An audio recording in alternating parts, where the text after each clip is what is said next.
the county's, we've set up a separate fund for tracking all the bills and payments received from this groundwater authority.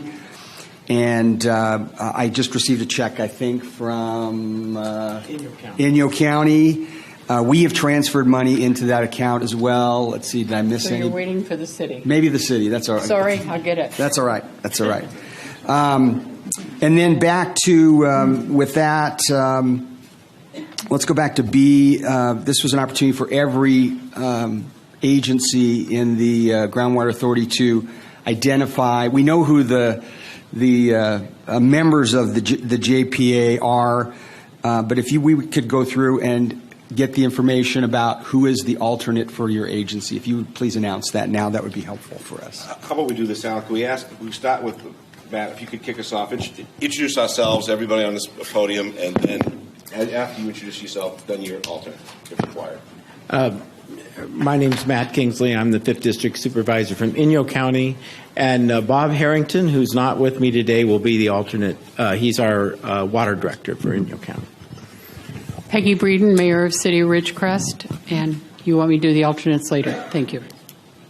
Yeah, Robert Loving, 1st District, San Bernardino. Bob Page is going to be my alternate. Well, then let me introduce Jim Spear. I'm Jim Sanders. Spear. Jim, where are you? Thank you. He is our alternate. Thank you. He's a councilman from the City of Ridgecrest. Mick Gleason, Kern County Supervisor, and my alternate is Supervisor Zach Scrivener, District 2. Thanks for coming, Zach. Hey, Zach. Peter Brown, Indian Wells Valley Water District, and my alternate is Chuck Griffin. He's sitting right over there. Robert Pavelik, BLM Chief of Resources. We have not confirmed alternate yet. All right, good afternoon. Brian Longbottom, Public Works Officer for China Lake, and my alternate will be Mr. Stephen Bork. He replaced Mike Stoner, for those of you that know him, as our geologist on base. Thank you. Tim Parker, contractor to Kern County to assist with GSA formation, and I don't have an alternate. No one can replace you, Tim.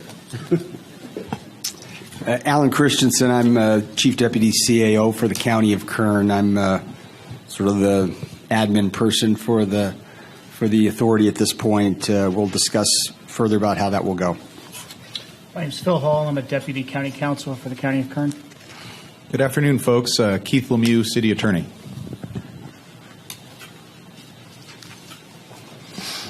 All right. So the last item on this sub-agenda was staff financial report. You have before you a budget. It's after the Joint Powers, a copy of the Joint Powers Agreement. It really identifies two sources of, yeah. We all don't have it before us. Okay. All right. In the packet you should have. We apologize if that didn't. If you don't have that, there's nothing magical about it. But for full disclosure, membership dues as a revenue source is $75,000. That's $15,000 from each member. We have grant funds of identified in this report of $235,000. That's actually $250,000. That's an error.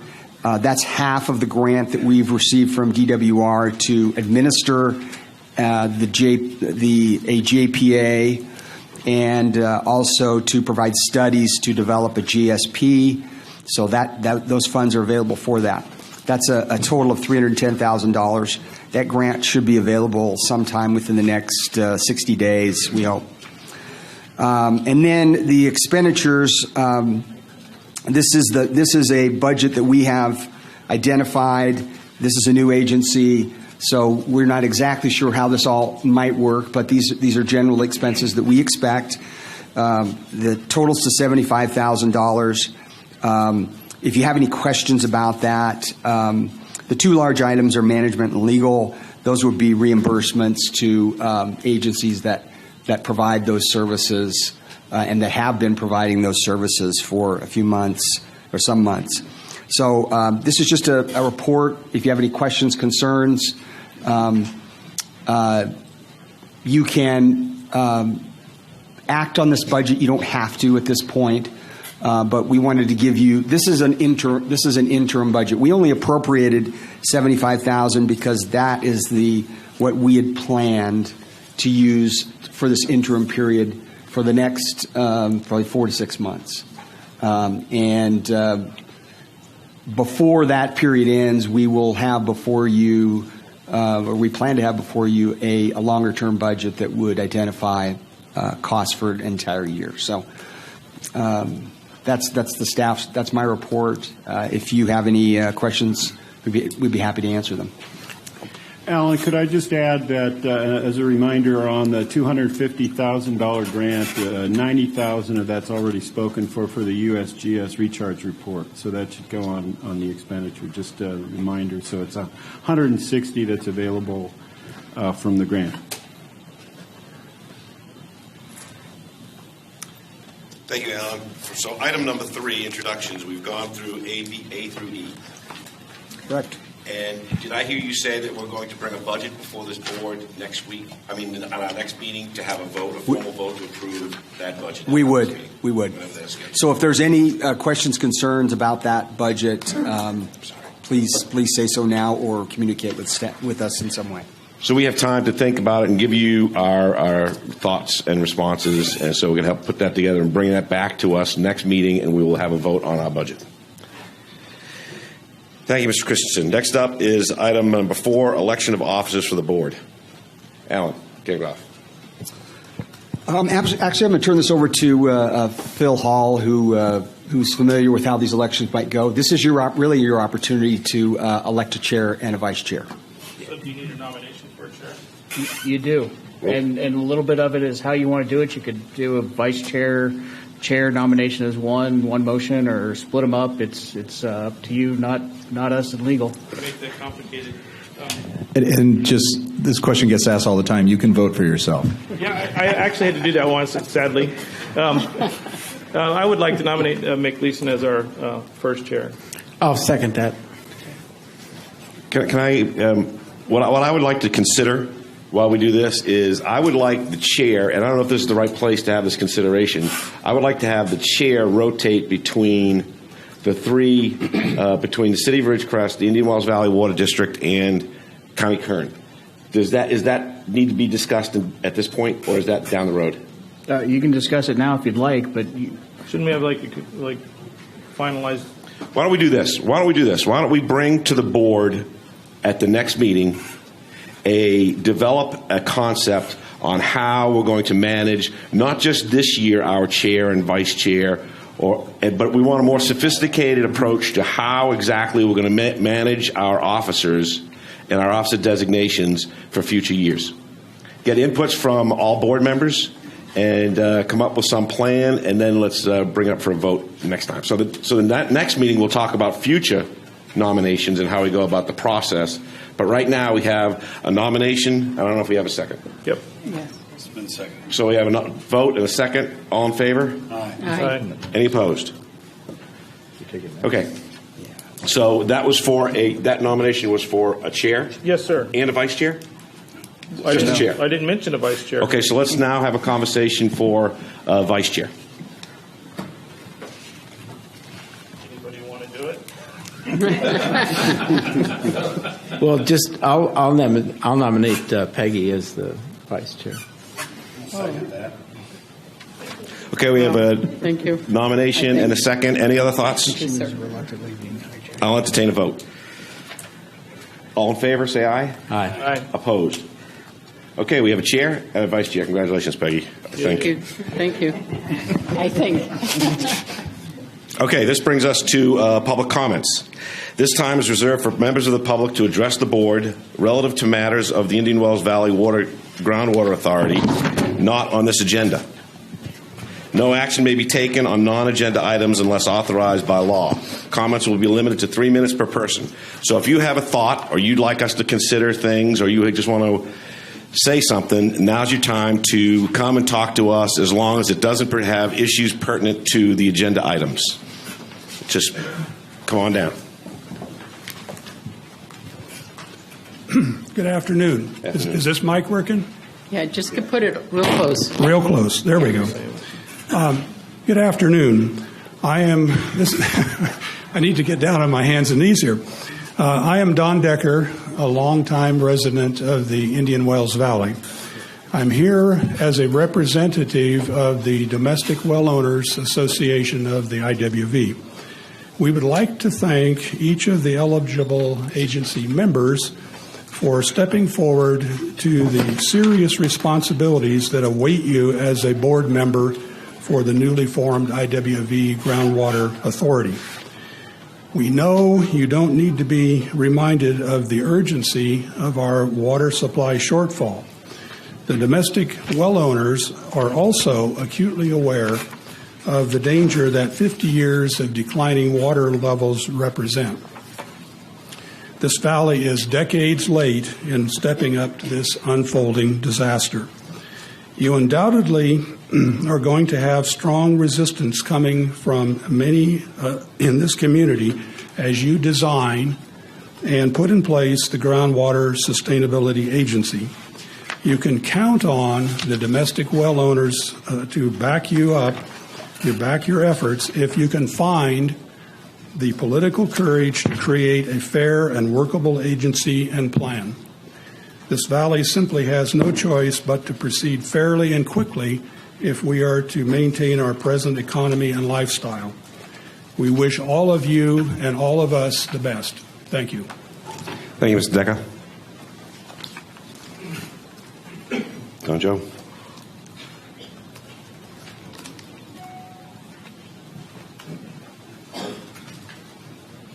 You'll have to excuse me, I'm slow. It's Don Joe McKernan, representing East Kern Resource Conservation District. We wrote a letter to all the board members that are here asking to be made an associate. We have never received official confirmation whether you decided that you don't think we're qualified. We were incorporated in 1953, which was before the city or the water district, and we've represented the people of the Indian Wells Valley quite successfully, we think. And I know you can't make a decision today, but we're asking to be put on your agenda for your next meeting and answer the letter that we wrote. Thank you for your time. Thank you, Mr. McKiernan. Mr. Christensen, would you take that for action, please? Let's get that item on the agenda for the next meeting. Will do. Thank you. Hi, my name's Joshua Nugent. I'm here on behalf of Mojave Pistachios and Nugent Farms. I've got a letter here for you guys I'd like to be put into the record and just want to read a short portion of it. We respectfully request that the Indian Wells Valley Groundwater Authority promptly establish the proposed GSP Development Committee to afford meaningful stakeholder participation in the development of the GSP. The SIGMA requires the GSA encourage active involvement of diverse stakeholders in the development of the GSP, and also provides that the GSA may appoint and consult with the Stakeholder Advisory Committee on the purpose of developing and implementing a GSP. Mojave Mutual is prepared to set aside frustrations stemming from the SIGMA process thus far, and it remains hopeful that a cooperative planning effort will yield a GSP that is broadly supported by the public and private stakeholders alike.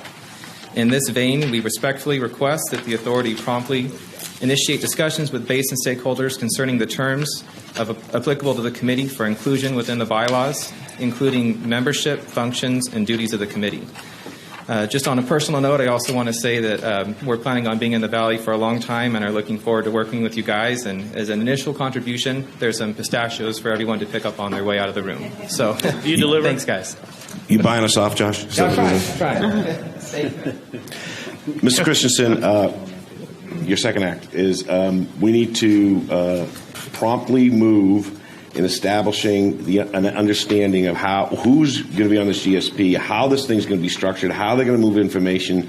And I don't think that we can do more than one thing at a time. So as we're doing this administrative setup, we need to work on the operational side of the house. And with a clear, I agree with everything that gentleman said, is we've got to get moving on it. So let's please start developing the concept of a GSP and bring us back next week and outline at a minimum on how you'd like to see the structure, how we'd like to populate it, how we can get people fairly represented, and any other ideas you can come up with, or any other board member can come up with. Well, on that recommendation, are we going to have like a straw man for committee structures, like we talked about like a year ago or something? where you had like categories? Is that the level of detail we're looking at? Not necessarily who's involved, but like established committees, and then we can populate them, as you would say. Right. Is that what we're looking Yes. at? Okay. Any other thoughts before we move on? Yes, sir. Mr. Chairman, Tom Wicknick. 2 questions. Am I addressing the Groundwater Authority or the GSA? This is a JPA that is going to file to become a GSA, so we will be a GSA when the state gives us approval. Is that right, Mr. Hall? I'm sorry. That is correct. I should let you talk. Okay, thanks for clarifying that for me. You're doing a fine Okay, job. and the second question I got, there's a short little budget discussion there, which is about the money that you have in your account. Well, the county has put out a lot of money to get this thing to the state. Will any of these funds be used to reimburse the county for past expenses or just move forward? I can answer that. That is the plan, but before we do that, that will come back to this board for approval. The grant that we wrote was intended to pay for a variety of costs, legal staff, administrative staff with the county, consultants, which we have. So that can be reimbursed beginning from March of 2016. But we would still have the board approve that. The funds that you have dedicated as part of your dues for each agency could be used to do that, but that'll be your decision at a future meeting. I'm not clear in your response, Ms. Christensen. Okay. Could you start again, please? The question was, my understanding is that we have 2 different lines of funds here, source of money. We have the $75,000 that we've contributed and the grant. And you said that is the plan. I'm not sure what you were referring to as the plan. Could you be a little more? Thank you. It probably wasn't as clear as it needed to be. You have 2 sources of revenue. Both of those sources could be used to reimburse the county and or any other consultant or expenditure that has occurred. Those are discretionary funds. There's discretionary. The 75 is completely discretionary to do what you need to do. The grant itself has some limitations because, as Mr. Tim Parker mentioned, we have dedicated some of those funds for a study. Other studies will be done, so they'll be limited. But before we request reimbursement from the state on the grant, we would get approval from this board before we do that. So it is really the discretion for both revenue sources of the board to determine how this board, the Indian Wells Valley Groundwater Authority, to do that. So what I'm hearing you say is that any decision made on dispersal of those funds will be made by this board. Both funding streams will come to this board for approval, whether it's reimbursement of the county or for future actions. That's correct. Okay, thank you for the information, because I would bet you've probably got more than $250,000 county costs already accrued, right? I see a nodding of it. Oh, yeah. Thank you. Mr. Chair, may I ask a question? Please The do. monies that have been expended already by any of the entities, are those entities expenditures? So, for example, if anybody other than the county has spent money, do they deserve a portion of the distribution of funds? I would say, yeah. Okay, I mean, that's a because I don't want to see all our funds go, and then what do we got? I mean, my concern is I don't want to say nobody else gets it, because it did sound like you were saying that. Yes, if I may. That's why we would bring it back, because we want to make sure that you feel comfortable with that. Any direction you could give us, we'd be happy to do that. But the grant, really, there is no limitation on whether that could be county reimbursable expenses or any other agency's reimbursable expenses. It could be anyone's. So that is. Tim, maybe you can jump in. I don't remember if there was any limitation on that. Was there? Well, the scope of the grant basically is 2 pieces. One, it's can be used to pay for GSA formation. It's not explicit on whose expenses, but it's a grant to Kern County. It's called a Stress County grant. So it's a grant it's a contract with DWR and Kern County. The other piece is that it can also be used to begin GSP development.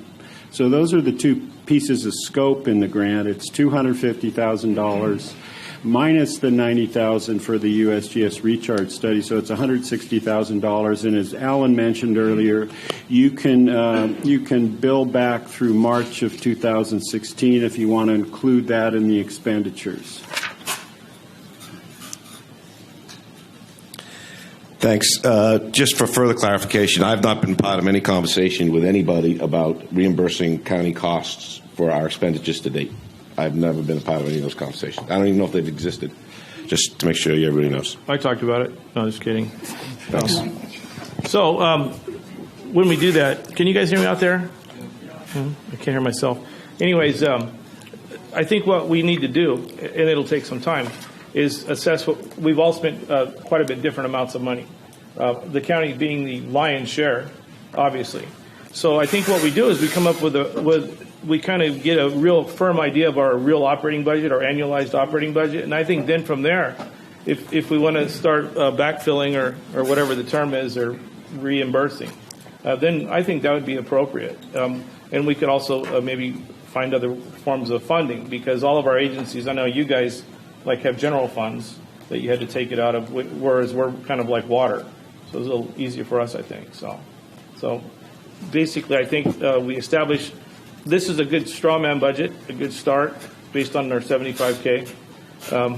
But I think once we get our committees and we start to get a feel for how the machine's running, I think we'll be able to predict the future a lot better. I know we're talking through public comment, so is that okay, Council, to do that? Well, the Brown Act allows you to briefly respond. I guess you've done that. Right? Well, can I briefly ask one question then? I think, I'm sorry, Stan, don't go away. Don't go away. I'm sorry. I just am concerned if one entity has spent $25 and the other spent $175, and I know I'm being facetious, and the other spent $1, without the authorization of us for them to spend those dollars, it seems somewhat inappropriate to come back and say, but I spent $3,000. So I'm just thinking how we do that, and I'd like, sir, if it's okay, ask staff to try to make that determination that's fair. Yeah. Okay, we beat that horse. Yeah.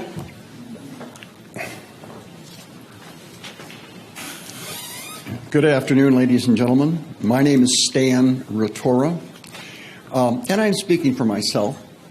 I expect most of you have heard rumblings over the last few weeks, months, or perhaps years or tens of years that the public is not happy with the lack of progress that's been made in this particular issue of making our water sustainable. And I would like to offer an idea for a project, not necessarily generating a plan. I'm talking about a real project that would actually help. And in the near future, where near isn't tomorrow, but within the next 2-3 years, what I am suggesting is that there's about 2 million gallons of fluid, sort of semi-water, going through the wastewater treatment plant here in this city every day. 2 million gallons, maybe 2.1. That water could be recycled, and in my mind, it should be recycled. So I would like to suggest as one of your first topics, or not topics, but projects, be to investigate, very short investigation, a very short plan, and then actually do something that will immediately help the valley. So water recycling is what I'm suggesting. It's obviously not the total solution, but it would be a big help while we're trying to figure out what the long-term solution is. Thank you. Thank you. Any questions? No.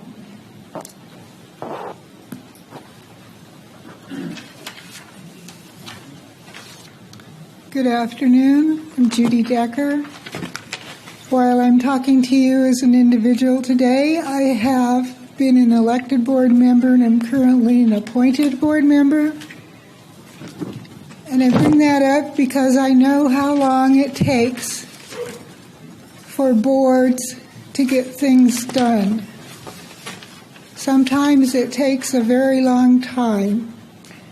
I was very concerned last Thursday when I learned that the USGS report, the recharge study, has not yet been started. I believe it's a 2-year project. You need that data. As you develop a plan, people are continuing to pump water and pump water and pump water. We have had a problem for a long, long time. I believe that you people, along with developing a long-range plan, need to take a look at some urgency measures that you could adopt that would help with the expansion of pumping. Here we are talking about reducing pumping. At the same time, pumping is being expanded. I too am a private well owner and have many private well owner friends. I know of places abandoned on North Brown Road because the people do not have the money to put in a new well or deepen their existing well. You need to remember that, and you need to act on it. Thank you. Thank you.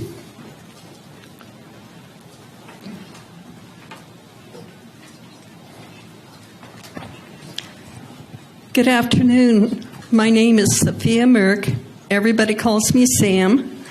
And I'm not sure if this is the appropriate place, but I was looking at page 7, section 503, and I would like for it to say, the associate members of the authority shall be those federal and state government entities.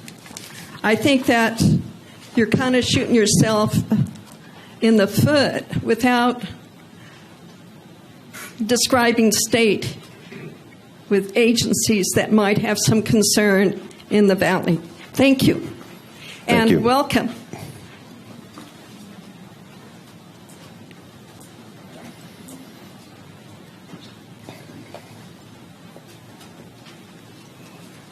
My name is Larry Pruse, and I'm down here from Inyo County. And this is to Matt Kingsley. Are we watching crystal geysers? Are there permits in order? The one going to Lancha? That's a huge project. It's going to take a lot of water. And are we watching the geothermal project in Rose Valley? The impact on the potable water that's going to cause. Are you watching that? You may respond if you like. Just a brief response is yes. Thank you, sir. That's pretty brief.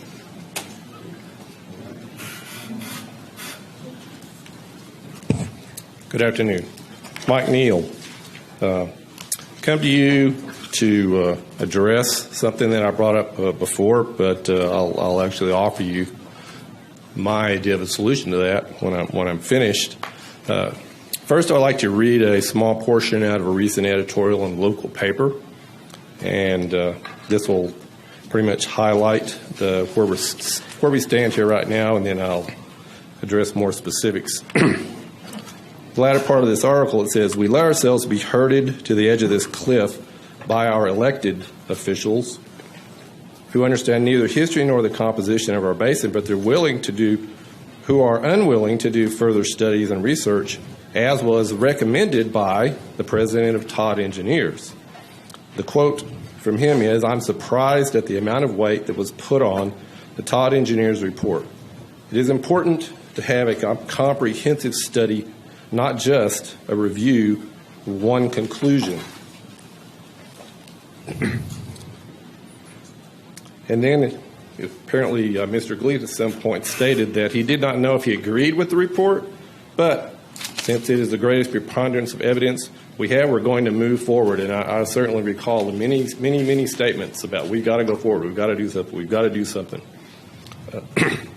And so this whole thing, the engineering firm was recruited, and they hastily pulled together existing studies and ultimately confirmed the desired narrative that we are in a closed, overdrafted basin. This is what brought us to the edge of this cliff. And the Board of Supervisors fully supported that. So it goes on to say we are being misled, misinformed, and misrepresented. And that's my point here. I've said this over and over and over, and I stand here in front of a board who now has the power to police us, who now has the power to tax us, ultimately limit the use of our land that we supposedly own. And I'll look upon the five of you, and I see not one single person that's been elected to this position. This, in and of itself, is contrary to the American standard of government that we're supposed to live under in this country. And yet here we are, all these powers going to be executed upon us. When the people in this valley find out all the things that are going to happen to them and all the restrictions that are going to be put upon them by this board or whoever sits on this board in the future as an unelected person, I can guarantee you a lot of them are not going to be happy whatsoever. Because people who get taxed, who get policed, who have rules placed upon them, want that done to them by people they elected to that position to do that. In actuality, I didn't vote for anybody that's on this board to any position in government. And a lot of people are going to say, why are they telling me what to do? I never voted for them. That sounds like a simple-minded position, but that's the right position. So I would ask this board that you, including amongst all your activities about water use, sustainability, and everything else, get some of your staff to get busy and go to work and figure out how to work within whatever all these multitudes of rules that there are by the state and everything else, that you can craft this board and have an election to this board at some time in the near future so our people can be represented by people they voted to put into this job. Thank you, sir.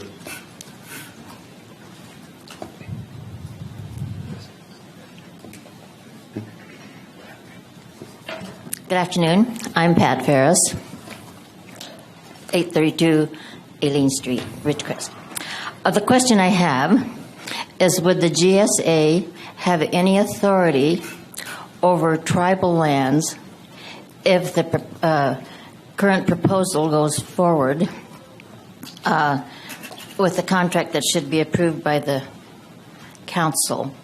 Would the GSA have any authority over tribal lands? Is that the extent of your comments, that question? That's the extent. Thank you. Mr. Hall, do you have any thoughts on that? Simple answer is no. Tribal lands are not subject to California law, and this would be GSA. This is California statute, so the simple answer is no, not really. They would not be.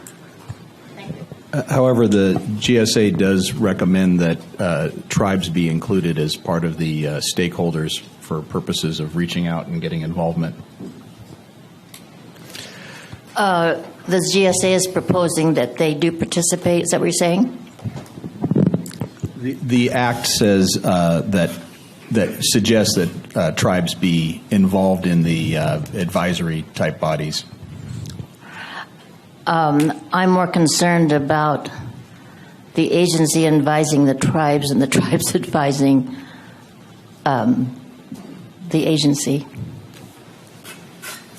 Thank you.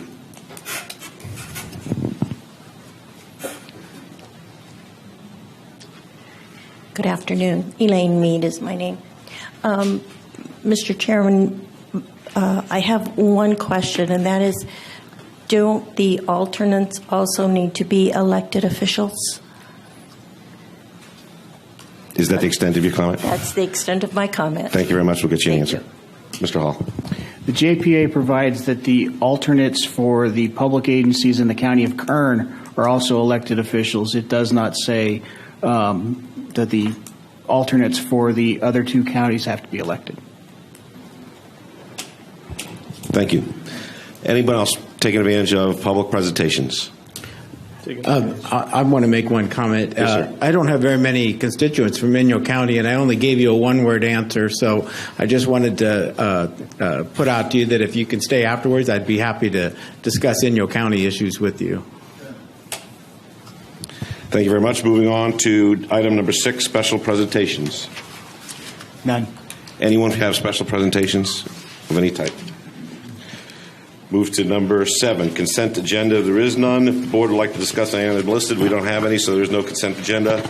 Item number 8, authorize joint powers agreement filing with the Secretary of State. Mr. Christensen. Let me take it. This is a very simple item.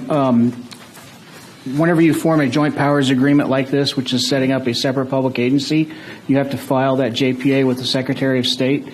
This is just asking your authorization for me to do that. I'll move the motion. We have a motion. I'll move. We have a second. Please, all in favor say aye. Aye. Any opposed? Passed. Number 9, set principal office. Mr. Gleason, Let me jump in for a second. I just want to remind you, we need to, under the Brown Act, allow for public comment before we take action on any item. Thank you. I don't know if anyone cares about that one, but thank you.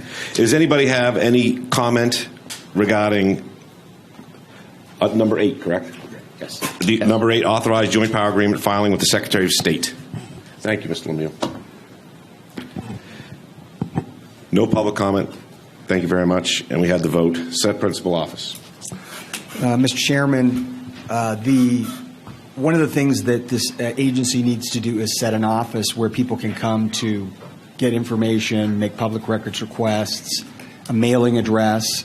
Our recommendation, when we've worked this out with the Water District, is that the Indian Wells Valley Groundwater Authority's mailing address and principal office would be 500 Ridgecrest Boulevard, Ridgecrest, California, 93555. And we would ask for a vote to approve that action. Thank you very much. Any further comments? Mr. Brown? No. Open this up for public comment. Does everybody understand where we're at? Raise your hand if you do not understand what we were just talking about here. Just creating and mailing. We have 2 people raise their hand. Mr. Christensen, would you explain that one more time? Sure. What we're doing? This action is just setting the mailing address for the agency, because all these agencies have different mailing addresses, and we are a public agency. We have to have a place of sort of residence where people can come to ask questions, to ask for documents, records, to send payments, letters, whatever, to an office. And so we have arranged that to be the Indian Wells Valley Water District's offices, and that is why we're asking for that approval of the board today. Thank you. Is there other public comment? The authority that you are creating is an independent agency, and as such, shouldn't it have an independent office? I see no need for that. Is there any legal requirement? There isn't. You're just setting a mailing address. We may evolve to that, but in terms of getting airborne, getting this thing moving, having an office, a representative, a filing cabinet at the Water District sounds like a reasonable effort to me. As a temporary position, I would agree with that. But as a permanent position, this is supposed to be independent. It's not supposed to be an arm of the Water District or the county or the city or anybody else. So it should be an independent, where it isn't influenced by anybody or perceived influence. Thank you. Thank you. Did you need a motion for that? Yes, we do need a motion and a vote. I'll make the motion. We have a motion. Second. Please, are you all in favor? Say aye. Aye. Anybody opposed? Okay, moving on. Discussion and adoption of regular meeting schedule and time. Again, Mr. Christensen. Thank you, Mr. Chairman. We need to set up a routine schedule for meetings. I provided you a staff report that identifies a recommendation for that. The challenge we have is that all of you have other meetings during the week. You're very busy. And so usually Monday, Tuesday, and Wednesday, there are some either day or night meeting, so we avoided those days. In our planning, we avoided those days. There are other conflicts on Thursdays, but the first Thursday was an opportunity that didn't conflict with other things. However, it is not intended to be. I don't know everybody's schedules. We tried to get that information as best we could. So really, this is just to have a discussion about when the regular meeting schedule would be. If you adopted the first Thursday of every month, that would create a September 1st meeting, October 6th, November 3rd, and December 1st. We just went through the end of the year. Again, since we're getting started, we would give you a new schedule next year, depending on how this worked out.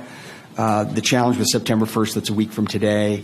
I don't know that you need to have another meeting in a week, or we could get you much. We'd have to put out an agenda in a couple of days just to get it ready. So, and that would be 6 weeks between your assuming. Again, I'm assuming a lot that you wanted to go with the first Thursday at, and we do not have a time at this point. That would be up to you as well. But if we skipped the September 1st meeting, and that we would have 3 meetings, October, November, December, we would suggest that 3 weeks from now, which would be half of the 6 weeks between the regular meeting time, that we have a meeting either the 14th, 15th, or 16th of September. And we don't know. Those days appeared to be relatively clear for some, but not all. We didn't get feedback from everyone. So that is what is before you. You may want to consider, first of all, the regular meeting schedule of the first Thursday and the time to see if that works first, and then go to the September 14, 15, 16 option to see if that works for you as a sort of a special or interim meeting. I'd be happy to answer any questions if you have any. Isn't it really just important that we just establish our next meeting time where the bulk of us or all of us could attend, and then when we come back, we could all confirm that first Thursday would work? You can absolutely do that. So I would say that just let's choose a meeting time in September that works with everybody. Whether it's 3 weeks, 6 weeks, 2 weeks, whatever works next, and then we start on your schedule. I guess I'll just weigh in and say that I think we ought to set a meeting schedule, even if we have to vary from it at the beginning here, because eventually then we'll be able to work it into our calendars. And I think the sooner that we do that, the better, at least for me. And also, I'll have a little bit of trouble. I can try and schedule a meeting in September that I can come to, but I don't have my alternate schedule. And so it might be a little difficult to completely agree to a meeting in September. So I do think we ought to think about a regular meeting, monthly meeting, if that's what we're going to have. Mr. Chair, one of the things that we have, this building is used for many things, and on the 15th there is a school board meeting in that evening, and so they sometimes come in early and set up. So if we're going to do that on the 15th of September, we need to verify to make sure we're done and out early. So my suggestion is, even if we set a meeting for the first and deal with what we can, we know we're not going to have a lot of back from staff in 1 week, but at least it's there, and then we can continue to meet, and everybody if that is a good date. Mr. Christensen asked me to reserve that in case we came up with that date, and it is good for all this year. And that date is the first Thursday of each First month. Thursday of every month. So that'd be the first. Well, I'm not available the 1st, the 15th, or the 6th, but I can check and see if Bob, my backup is.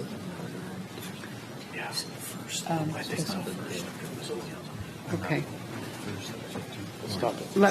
Let me ask another question. If we do it early on the third Thursday, then we will be able to, I'm supposing that if we do it, say at whatever time, that we get in and out, we could cover the school board.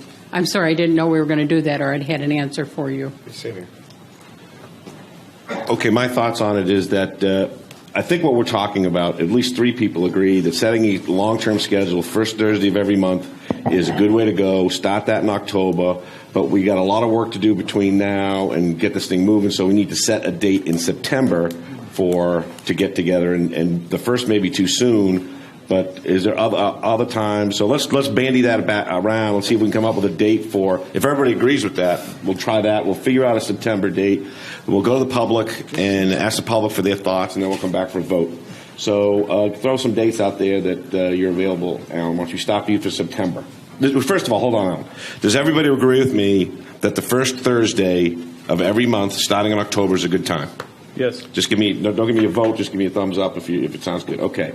So we've got that tentatively scheduled. Let's talk about a September date, and then we'll go to the public. In September, we Go ahead. I'm sorry. Go ahead, Keith. Say. Is it possible we could do it on the 3rd Thursday of each month? Could you ask that question again, please? Is it possible we could do it on the 3rd instead of the first Thursday, the 3rd Thursday? I'm sorry, the second Thursday. That's no. You said the 3rd. Well, the 3rd's right after the city council meeting too. Come to think of it. Okay. One of the things that we have, the groundwater management group right? meets at 1 o'clock on the 3rd Thursday of every month. If those people that come from far away that come to that, and we might be able to meet earlier, say at 11 o'clock or something like that. And so that cuts staff's time and travel down. I'm sorry. I misspoke earlier, talking about it with my counterpart. It would work well for the lawyers anyway if we could do it either the 2nd or 4th Thursday at 1 p.m. I can make planning commission. We need to go back to the drawing board, sir. Yeah. What we're going to do here is talk about September. Let's get September knocked off, and then we'll worry about future. Let me get in the September calendar here. So we had chosen the 14th. So Wednesday the 14th, Thursday the 15th, Friday the 16th. That sort of splits the difference between the meeting today and a tentatively scheduled meeting on October 6th. We chose those days because I can't recall if there are meetings of your agencies on Monday the 12th and Tuesday the 13th. I just heard from one that the 15th doesn't work. The 14th, 15th, or 16th doesn't work. Doesn't work for you. I'll check with Bob right now. Okay. That seems to be a halfway point. We could do the week before if you needed to. That's 2 weeks away. That gives us time. I think generally the Board of Supervisors meets on Tuesday, so every week during the day, most of the day. So that's and yours does the same on every other. The first and third, but the 15th works well for me. Okay. And the previous 2 dates don't. And I'm just one of 5, in the group. So that's currently clear. And Bob. If they have on either the 14th or 15th, I can. So one of us, 14th, 15th. Got it. I'm clear any day. I got to drive such a long distance. I don't know. I'm open. The 15th, the 14th, on Wednesdays, we have committee meetings on the days we don't have city hall. So, I mean, city council meetings. So Wednesdays are difficult but I'll work with whatever. Isn't the 15th? No, I thought you were talking about the 4th. Okay, you're talking about Thursday. Right, 15th. Okay, sorry. Would have to be then before, because that is the third Thursday, would have to be done and out, so the school board can meet. Matt, 15? Well, let's try for it. Okay. See what happens. So what we're going to do is we're going to, in a minute, we're going to have a vote on a meeting in September on the 15th at a certain time. We'll pick the time. You'll work that out. But then at that meeting, you're going to come to us with a already fully vetted schedule that we can knock out and say, yes, this is how we're going to do it for the future months. So I'm going to open up for public for comment or consideration as to our meeting schedule. Come on up. 15th of September is the third Thursday, and so in the afternoon, the cooperative groundwater group will be meeting. From 1 to 3. Thank you.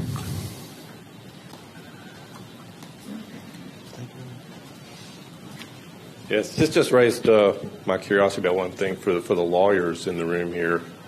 What does the Brown Act have to say about boards like this having to have regularly scheduled meetings? What's the question? He's asking what Hear the that? Brown Act says for regularly scheduled meetings. Says you have to have them on a regular. Is that a requirement? Yeah, we're required to have regular meetings. Okay. We also can have special meetings. So if they jump them around, then some of those are going to become special meetings. And We need to set the time and place of our regular meetings. right. Okay. Now, as far as the time of the meetings, actually, I would love to see this many people come out to most city council meetings. So I'm glad to see this many people here. However, when you start talking about having meetings this time of day, one in the afternoon, in the middle of the week, you are necessarily denying a lot of people the chance to participate because they got to be at work. Mr. Sanders is taking off work today to be here, and Mr. Wignish is taking off from his gun shop to be here, and a lot of other people probably are, but a lot of other people can't do that. And so I'm going to request that any meetings you hold at least 5 o'clock or after, and consider that. Well, some of you decided to be on this board, and you've got a ways to go. But you're throwing a lot of people into having to take off work to attend meetings in the middle of the afternoon. If you guys have to drive over here, stay at a hotel overnight, and then go back home, I would expect that's what you have to do. I would expect that of you. Thank you, Mr. Neal. So, public session. Anybody else would like to comment? Close the public hearing. Bring it back to the board. What's the setup for September? We're on a motion on when are we meeting in September? I think I heard the 15th. What time? That is really up to you. If you were going to avoid conflict with the cooperative groundwater meeting, it'd have to be 11 o'clock or sometime way after their meeting, which ends what? Which could not be because school board is here. School board, so it's got to be in the morning. 10 o'clock.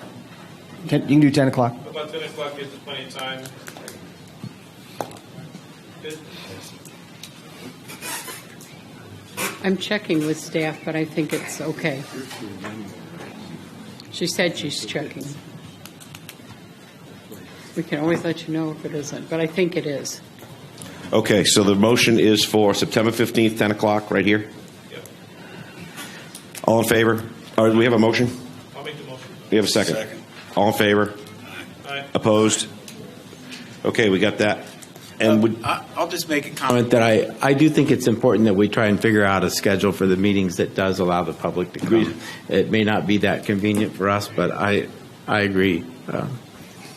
I think we're all on board with that, and we'll try to do that as a matter of habit, routine. Okay, that does number 10. Over to number 11, discussion of administration and staffing of the authority. Mr. Christensen. Thank you, Mr. Chair. As you can tell, starting an agency it takes a little work. There's some housekeeping. This isn't what we'll be doing on a regular basis, but this is another one of those sort of housekeeping items. many of these A through E items will be discussions, and so we need, as staff, some feedback from you. I'm going to go first to number B, which let's get something out of the way quickly, hopefully. We need to have an initial point person for the Groundwater Authority, a point of contact. To this point, I've done that. I'm willing to continue to do that. We would recommend that you approve whomever, if it's myself or someone else, as the point of contact.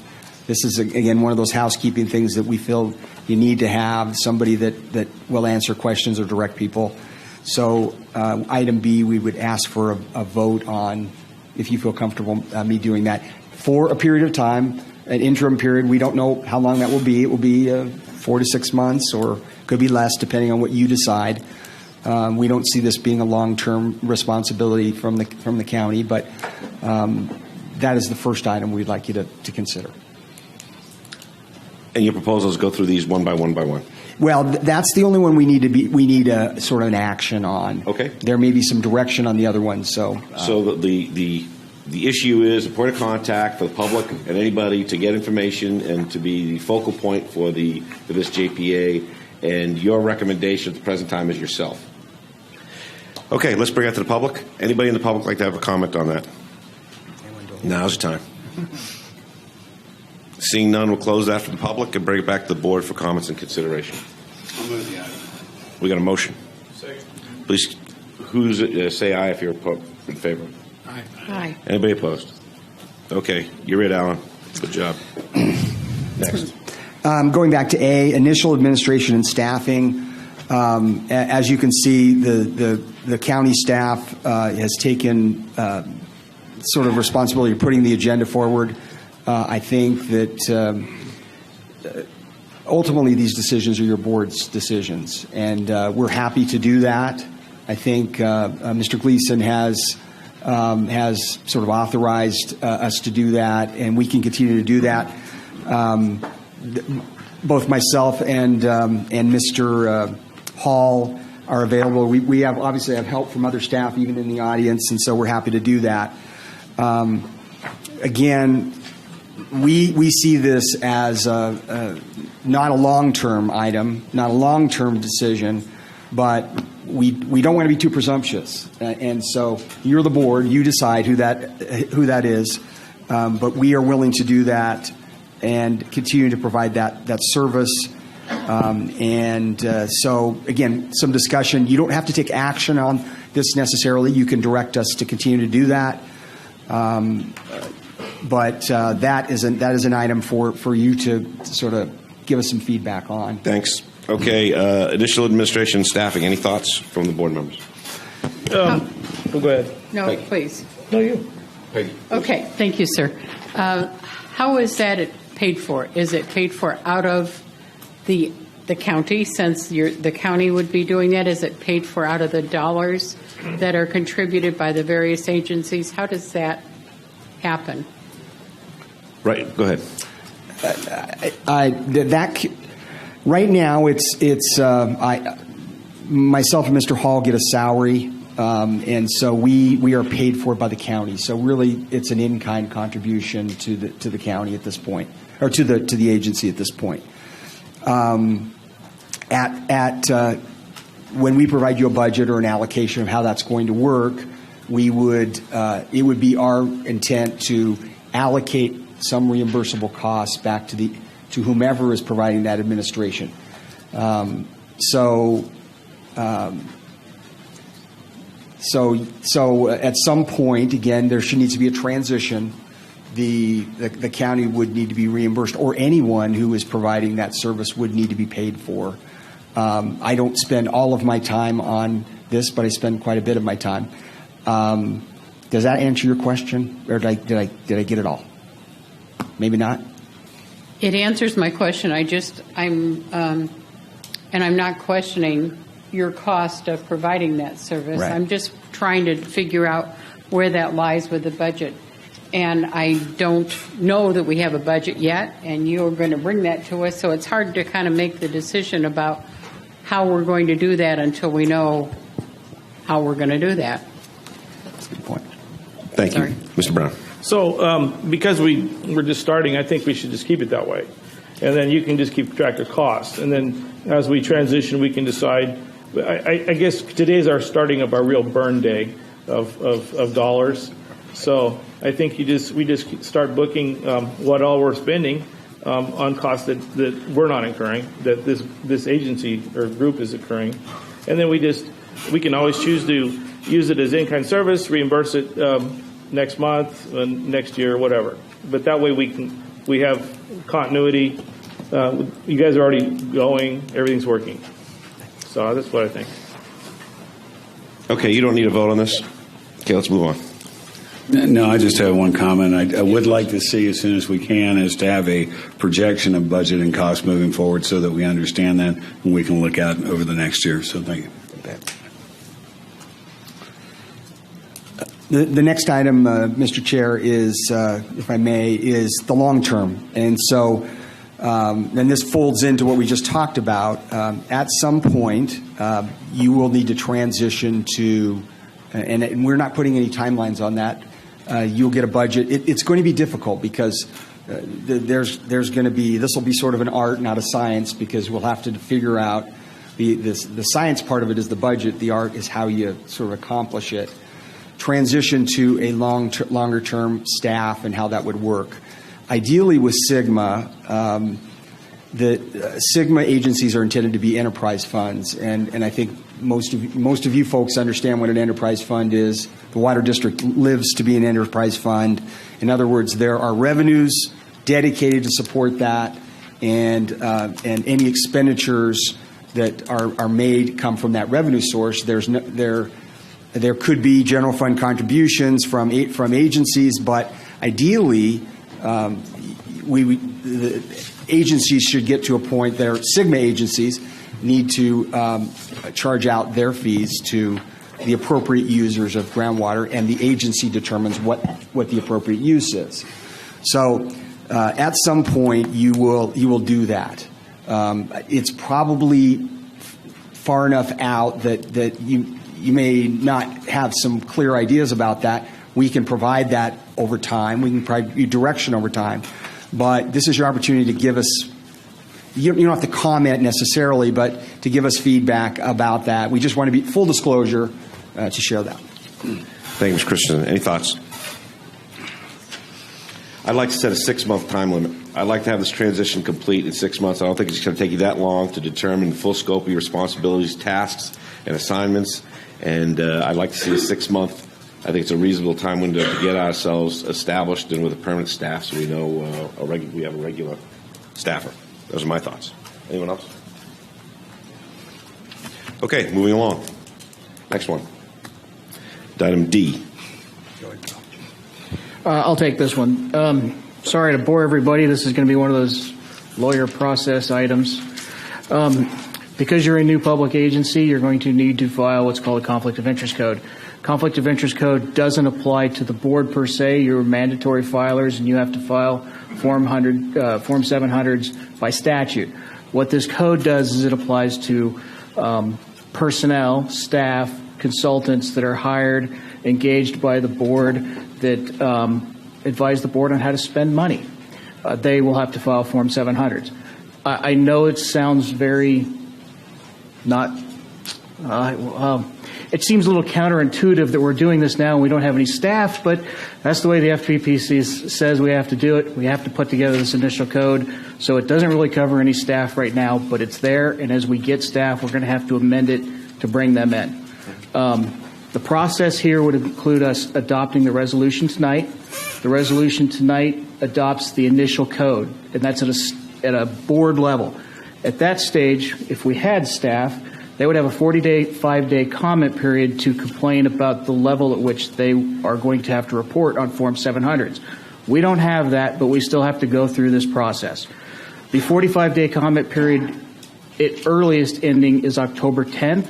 So the board meeting after October 10th, we will formally adopt the code and then send it to the FPPC for review and approval. Hope that didn't bore you too much, but that's basically it. Are you doing that item? Yeah.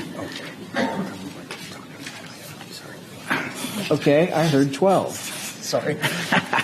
So I guess I got ahead of it. All right, I'm on 12. Not legal counsel for the authority, but we can go back to legal counsel for the authority. I think that's in this part of the long-term administrative staffing. Legal counsel is really what you guys want to do. Right. So, if I may, I like the idea of having 2 lawyers up there. I mean, because it gives a little more balance and it gives a little more spread the wealth around. So, what are your thoughts, board members, about how we're going to manage legal counseling as we move forward with this enterprise? We have numerous lawyers who've been involved with this for a long period of time, and to lose any of that chain of knowledge, I don't want to see, but I don't want to have to expect any of the entities, nor the lawyers to donate their time or the entities to pay for 4 or 5 lawyers all the time. So I guess I'm really wondering, are you looking at keeping 2 or keeping 1 or keeping all 4? I'm not sure where we're going, so help me understand. My thought on that is 1, and I think that the chairman brings the counsel with him or her. Now, my only thought with that, Chair, is the fact that the institutional knowledge, if we have the chair bring in their counsel, will be lost each time. There would be a ramp up.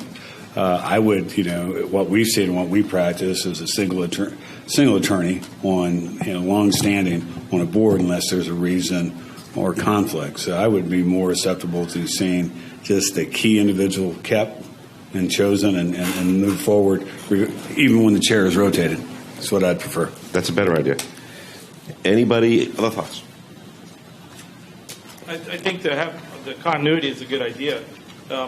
It would be really expensive if we had 4 attorneys every time we had a meeting, especially if we're going to bill the agency for that. So I like the leanness of 1 attorney. I don't know which attorney it should be or how we should figure that out or flip a coin. Or I know that right now all attorneys are being paid for by all agencies, but again, we're starting this today. So, logically speaking, this group should be paying for that. I know it'll happen later, but that's what we have to kind of look at. So how do we choose? I don't know. I mean, you guys all like to talk a lot and have really good stuff to say. So, if I may, I understand the continuity point. I've also seen boards, JPAs, where the attorney rotates through. The attorney rotating through typically is going to be answering very mundane process stuff at those board meetings, because if it is something more in-depth, more complex, I would assume you're going to be going back to your own independent counsel at your agency and getting input, and it sort of builds from there.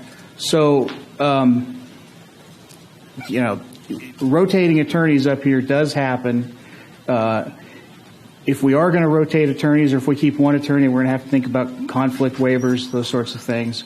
But there are several ways of doing this. And then the JPA itself contemplates, and the GSA and JPA, the authority itself, should also think about hiring an independent outside water specialist to sort of referee the 5 different voices you're going to get from your 5 independent counsels when you bring something back.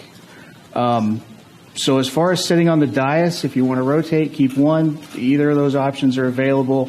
I just want to point out that I think if we're in a position of being up here on a rotational basis, I would not want to be advising on something that's controversial to the 5 when it really should be something that is more thought out and more talked about by all of the attorneys before it got here to the dais. Mr. Lemieux. Yeah, let me just add, I currently provide legal counsel for at least 2 JPAs I can think of that rotate attorneys.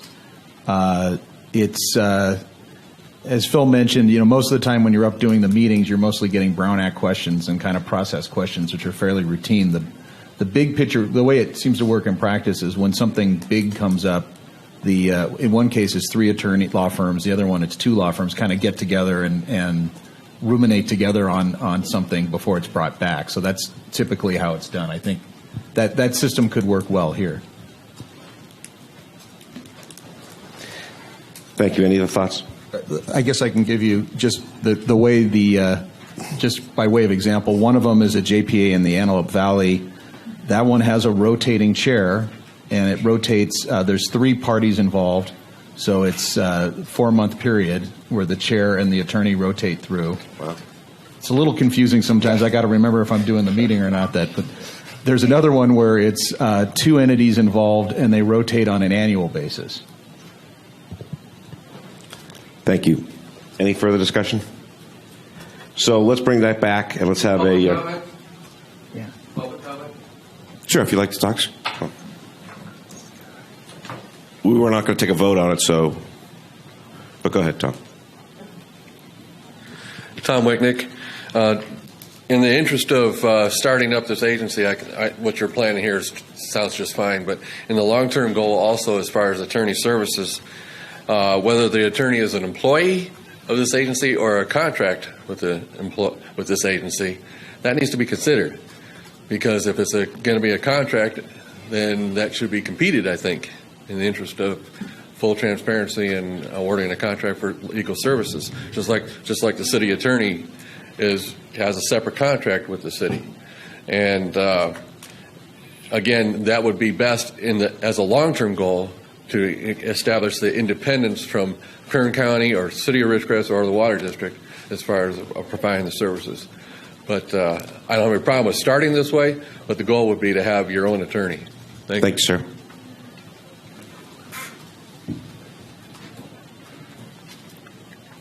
Stan Rotorum. I too feel that the continuity is important, and to have multiple people rotating through, it seems to me, it would create a problem, at least on any decision that was actually of any real meaningful content. I also think that it would be hard for this group, this JPA and in future GSA, to claim that they are totally independent if their primary lawyer is actually also working for any one of the agencies. Now, if the board wanted to have a lawyer for mundane stuff, but then had an independent water attorney for the critical issues, I could certainly understand that, although I also understand that you can't afford 5 attorneys. I worked for more than 35 years for the U.S. Navy locally here, and the Navy, as you probably know, likes to have these feel-good meetings where they always stress that it's the perception of something that might be going on or might not be going on that is really the important issue. And here, my feeling is when I look at a lawyer who already represents one of the agencies being the primary lawyer, that really makes me shudder, because that has more than perception.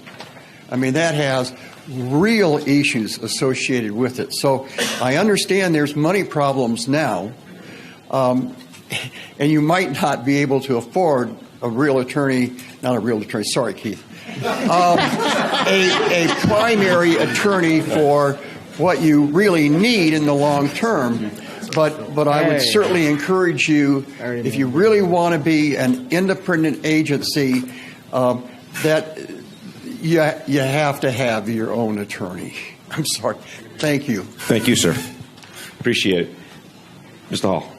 I'd just say that the primary attorney concept is true, and that's why I'm saying you should have an outside independent water counsel that would advise you independently.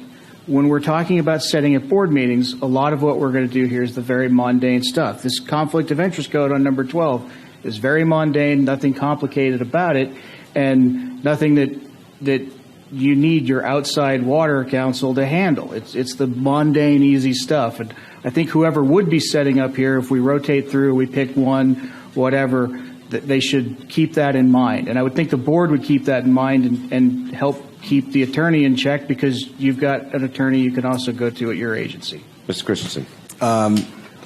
Explaining perhaps the obvious, but sometimes isn't so obvious, your outside counsel water specialist would be paid at a higher rate than your sort of... These guys are cheap?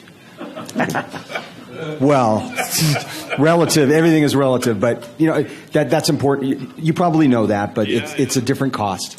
Thank you. Appreciate it. Those are all good thoughts. Appreciate it. Come back with a plan on our September meeting and a recommendation so we can have a vote on it. Thanks. Moving on to 11E. Mr. Christensen. Oh, did we? Oh, yes. Thank you. Thank you. So, again, we wanted some feedback. I'm going to give an opportunity for a couple of our consultants to speak here in a moment, but we have currently, the county hired Tim Parker, who has most ably helped us in transition, continues to help us. Again, in transition, at some point, we've talked with Tim. He would, at some point, cease to be hired by the county, and if your board is desiring to do that, he could assist with continuing implementation of GSA, but really the plan and the technical work that he brings to the table. And so just wanted to let him share in a few moments. We also have another consultant who we don't necessarily pay for, but she does a great job for us, and that's Dale Schaefer, our facilitator. She is funded through a grant from the Department of Water Resources. They pay her directly. We don't. We just get the benefit of her goodness and her ability to be with us. And so she has her term runs out, or at least her contract runs out at the end of the year. She's indicated a desire to continue that. So I wanted to let those two persons represent themselves and just share their thoughts. Maybe Tim first, and then and then you could provide as staff some. You don't have to provide any direction necessarily, although I think in Dale's part, you probably do need to get some direction on that one. Okay, Mr. Parker. Yes, I would be pleased to continue, as you know, and the kind of what I see as being important naturally are the and we're going to talk about this some more, is working on getting the committees going, and the board has already given direction on that, and we've got a little under what is it? The plans are due in June 2000. January 31st, 2020. 2020. So we don't have a lot of time to get going on the plans.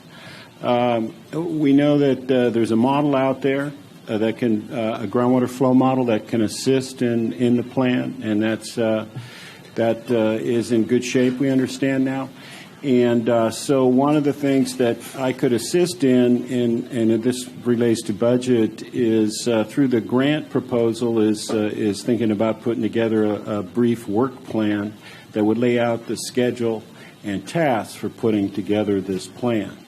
And that's not a big dollar item, but I think that would be a good starting point. So again, I'd be pleased to continue with this effort if this board would like me to continue. Thank you, Mr. Parker. Ms. Schaefer.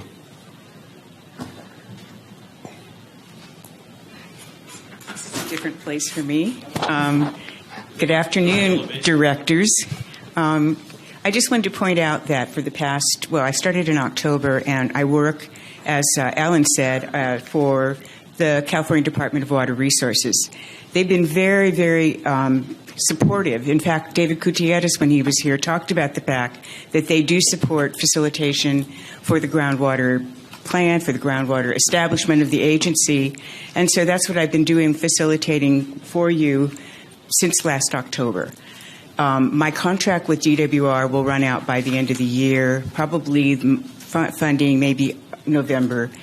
I don't have any guarantee, but just from what I've heard from David Gutierrez at DWR, they seem to be very supportive of continuing providing facilitation for work on the GSP. My role, I think, would be, I've talked with Tim quite a bit about this. Firstly, for the public hearing, when you have the public hearing to establish your notice for the groundwater sustainability agency. So that would be a place where I could help out with public comment, et cetera. And then the other place, which we've talked about, I've talked with Tim and I've heard much from you all in the audience, is that I think it's really important that you have some help, facilitation services, as you start up the committees. There's going to be a lot of work, interaction, and I would be working possibly with Tim to help facilitate the formation and the startup of those committees. So what I'm asking you all is just the support for me to apply through Montgomery Watson Harsa, who I work with, to Department of Water Resources to continue. I think a reasonable time would be maybe through June of 2017. So that's my proposal. And there is a letter. The letter that I wrote to the staff of the JPA is included in your packet. So all of what I've just said to you is there in case you need to review. Thank you, Ms. Schaefer. Ms. Christensen? I would just add that I agree that we've talked with Dale about helping out with the committee formation, the public hearing. We support that.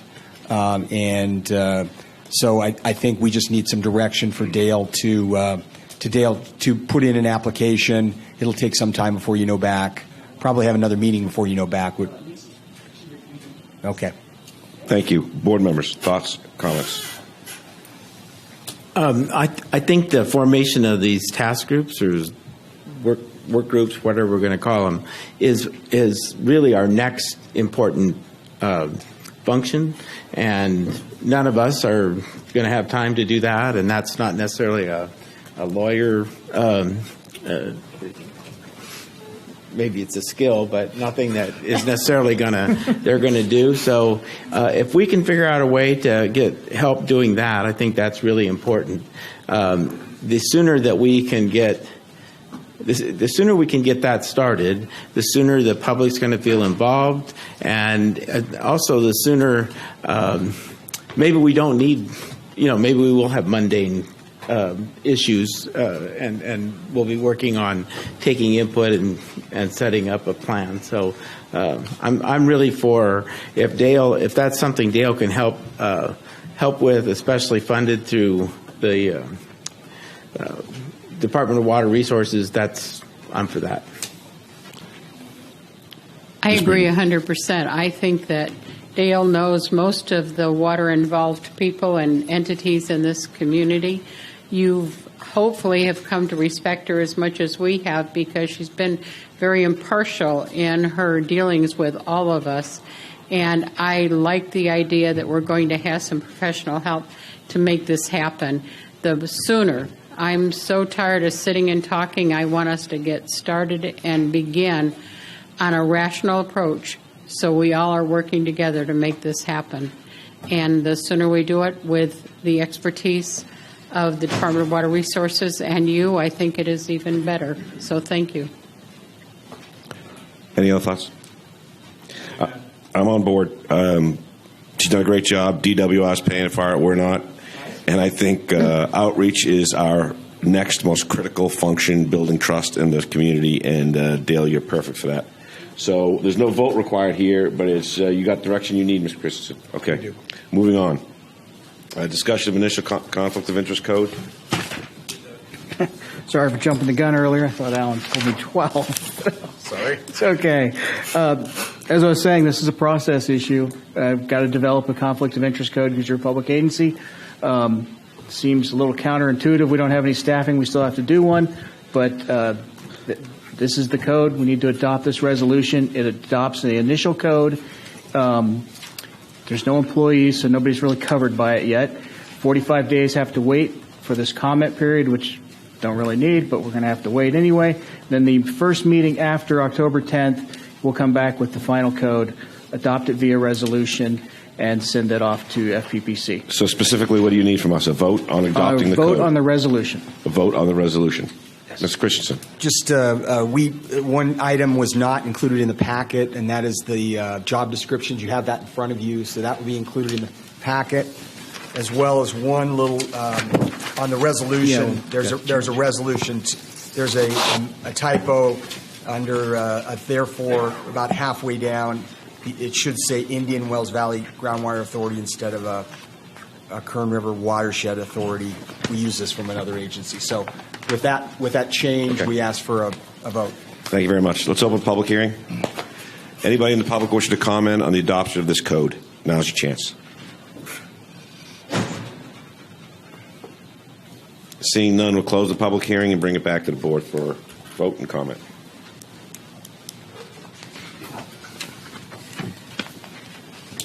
I'll make a motion we adopt the Groundwater Authority,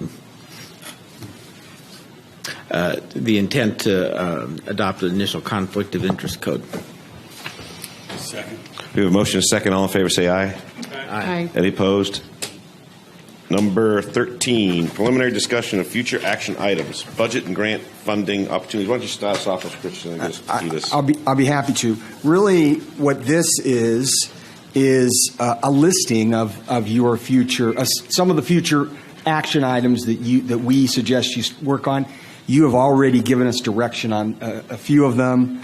Budget and grant funding opportunities. We're going to come back with a budget. We will bring to you some grant funding opportunities.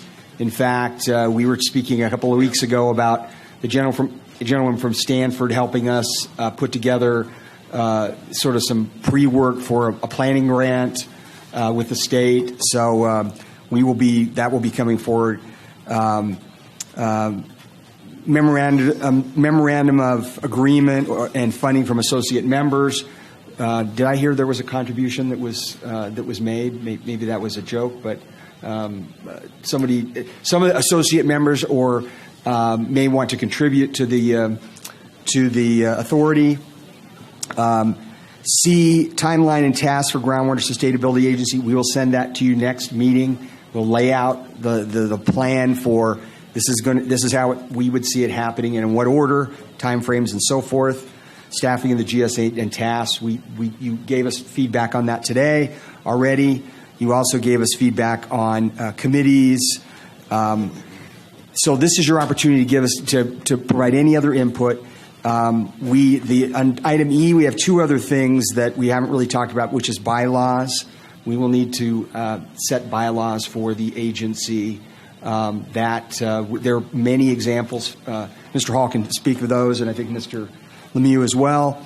And then the cooperative groundwater management group, how their organization sort of impacts or connects or however with this groundwater authority. That is another item of discussion. I think that I know there's some interest out with that group, and it seems to make sense to connect them in some way if that's your desire. So really this is just an opportunity for feedback or additional items that we haven't listed here. Let us know and we will bring them back. Thank you. Any thoughts, board members? I have a thought. I got a sense today that some of the items we talked about earlier could have been more fully vetted before we discussed them today.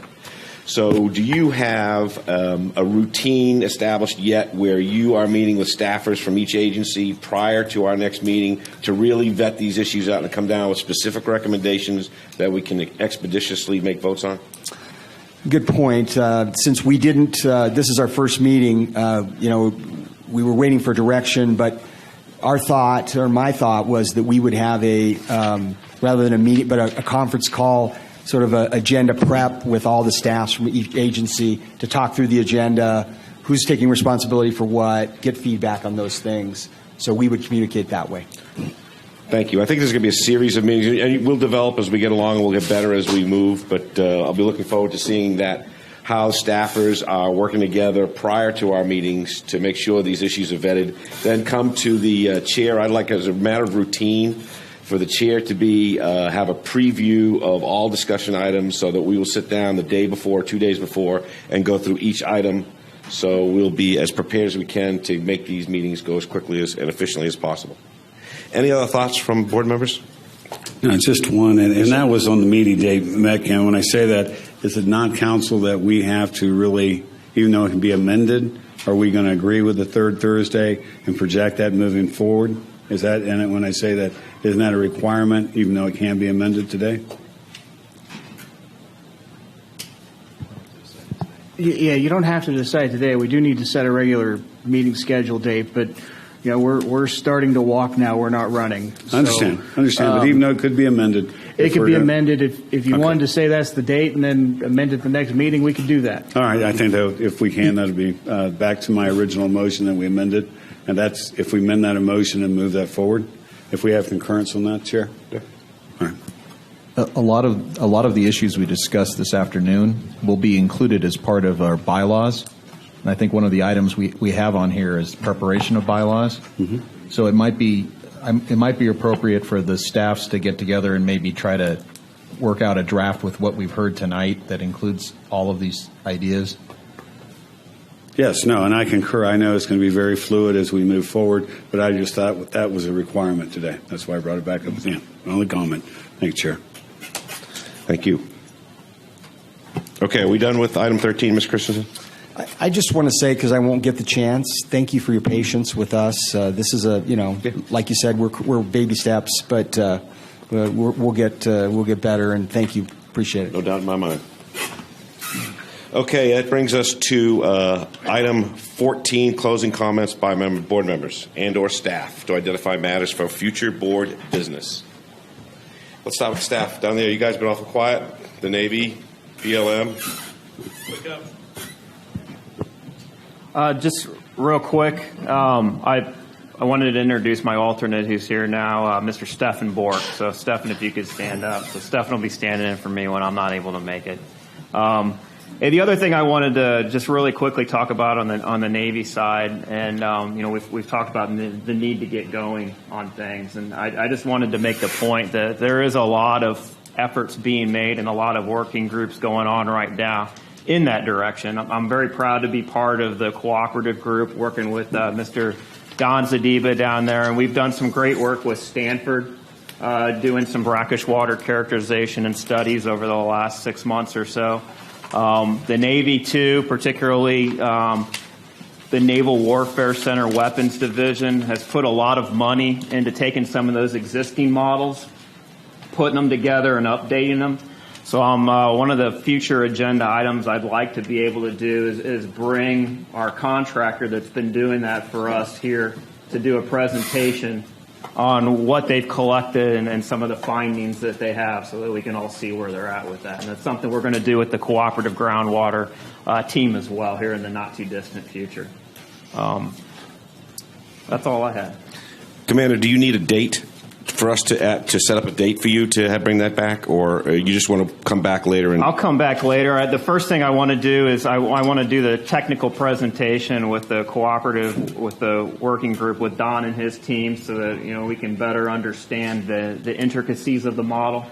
I started reading it myself, and I'm not a geologist, so I'm looking forward to that presentation. Thank you, sir. Yes, sir.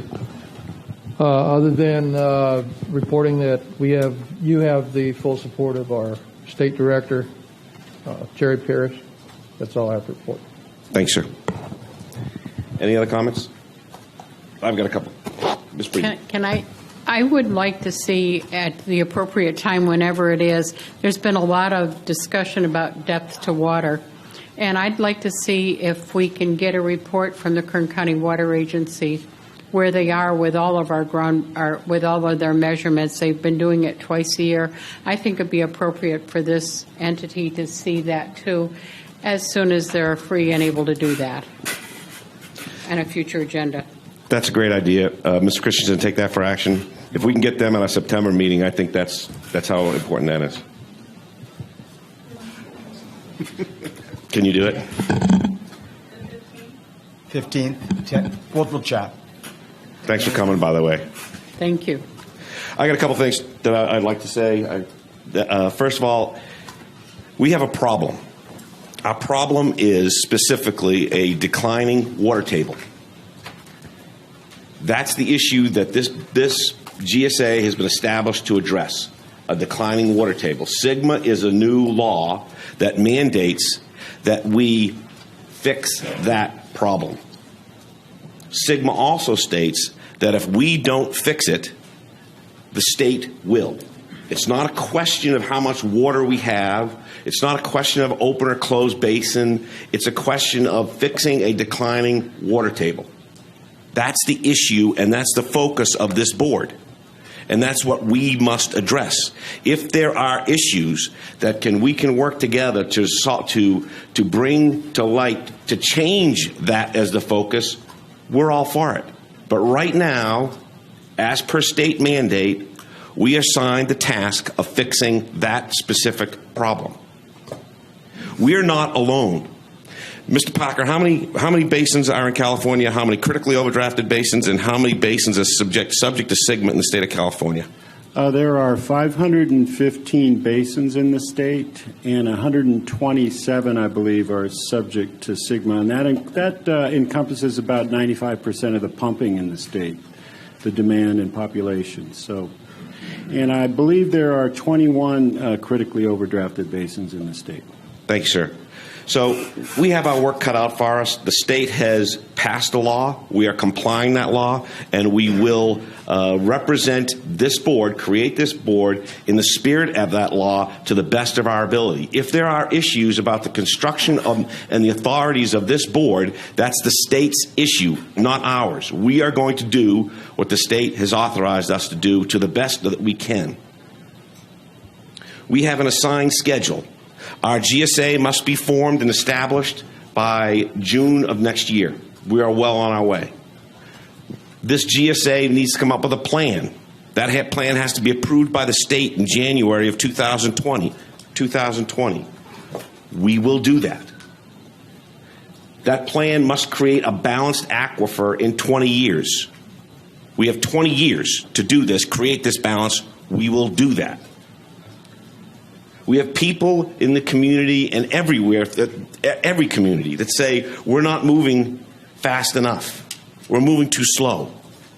I refer you to the fact that we have a schedule. The schedule is established. We're going to meet that schedule to the best of our abilities.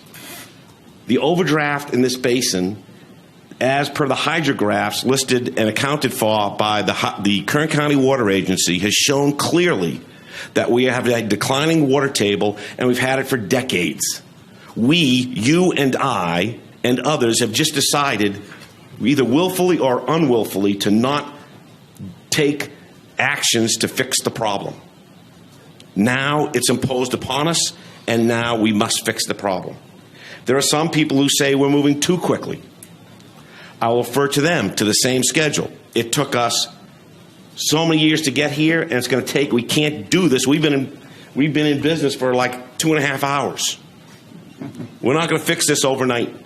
This is going to take a lot of work, a lot of sausage making that you saw today. It's going to continue, but I have every trust and confidence in our ability to establish the trust and confidence of this community, get as many people involved in the process as we possibly can to get all interest represented. Not everybody's going to be happy, but everybody's going to have a chance to have a voice and say in how we move forward. We have a finite recharge. What that is, you pick it out. But fixing the finite recharge comes to a matter of balancing supply and demand. Those are the focus. We need to manage our supply, and we need to adjust or manage our demand. That's how we're going to fix the problem. We must succeed at this problem. The Navy has absolutely said it's an encroachment issue. The commanding officer of the base told me last week that it's his absolute top priority, and that we must move forward and take action to solve our problem. So we're going to. We must succeed, and we will succeed. Thank you very much. Any other closing comments? When's the date and time of our next meeting? I have September 15th at 10 a.m. here at Ridgecrest City Hall. Do we have any closed session items? We do not. I'm looking for a motion to adjourn. So moved. Adjourn. Thank you, sir.